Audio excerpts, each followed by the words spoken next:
Thank you very much, Mr. Chairman. And Mr. Werfel, thank you for your willingness to serve and to answer our questions today. The IRS exists solely to serve taxpayers and fairly administer tax law. The Internal Revenue Code requires the IRS Commissioner and all IRS employees to act in accord with codified taxpayer rights, including the right to be informed, the right to quality service, the right to challenge the position of the IRS and be heard, the right to privacy, and the right to confidentiality. Over the last several years, Americans have time and again seen the IRS fail to meet these obligations, and they are rightly concerned about the vitality of their taxpayer rights. Statute requires the IRS Commissioner to ensure the IRS respects these rights, and the next Commissioner needs to show that he will faithfully stand up for the American taxpayer.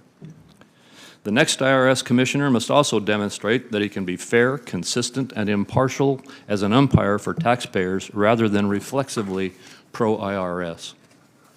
While I did not always agree with former Commissioner Rettig, he was consistent and called the balls and strikes the same for everyone. Recently, the IRS simply overlooked statutory deadlines for implementing new laws, including third-party network reporting and EV tax credits.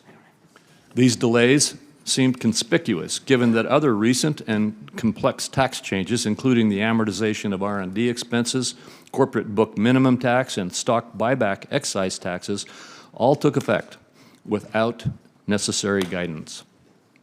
The need for an objective, consistent, and level-headed IRS Commissioner who is laser-focused on taxpayer rights is even more imperative, given the staggering $80 billion in additional funding that the misnamed Inflation Reduction Act just gave the agency. For reference, $80 billion is more than 6.5 times the IRS's typical annual budget. These additional funds come despite the fact that over the past 2 decades, Congress has appropriated the IRS hundreds of billions of dollars in annual funding and tens of billions of dollars in more supplemental funding with little improvement to show for it. The IRS continues to utilize outdated methods and processes that even the taxpayer advocate called crazy. A recent report by the Treasury Inspector General for the Tax Administration shows that these antiquated processes cost hundreds of times more than an updated approach that would better serve taxpayers and the IRS. This is just one example of how funding has become a scapegoat for mismanagement. It is no surprise to hardworking Americans that the IRS currently ranks dead last in a recent Gallup poll rating federal agencies. Sending the IRS on an unchecked spending binge has no intrinsic value. Unless there are outsized results to match the gargantuan investment, the IRS's supplemental billions will simply become another example of government waste.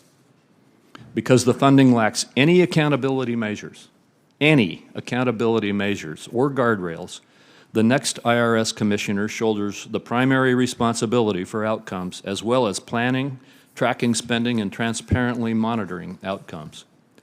Americans and their elected representatives are watching. Will the IRS be honest and fully and deeply transparent?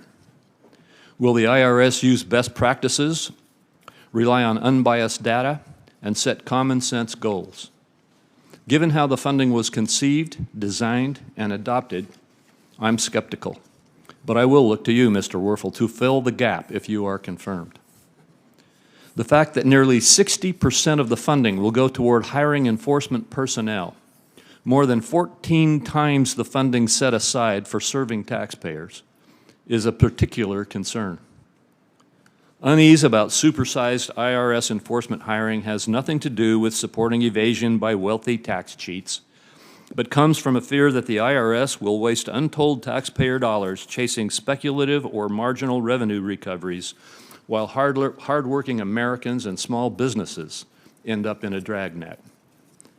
When I offered my amendment to statutorily protect taxpayers making less than $400,000 from increased audits on all of my Republican colleagues stepped up and voted yes. No one on the other side voted yes. And now we have a statement from the Secretary of the Treasury that, in fact, we won't see this 60+% of the $80 billion spent on auditing those making less than $400,000. My colleague, the chairman, has indicated that that is the intent of this money, but it is not what the law says because my amendment was not allowed to be adopted. Unenforceable edicts are so easily broken. In sum, the new IRS Commissioner will shoulder immense responsibility. If confirmed, Mr. Werfel, you must be the change agent we have long been promised. Thank you, and I look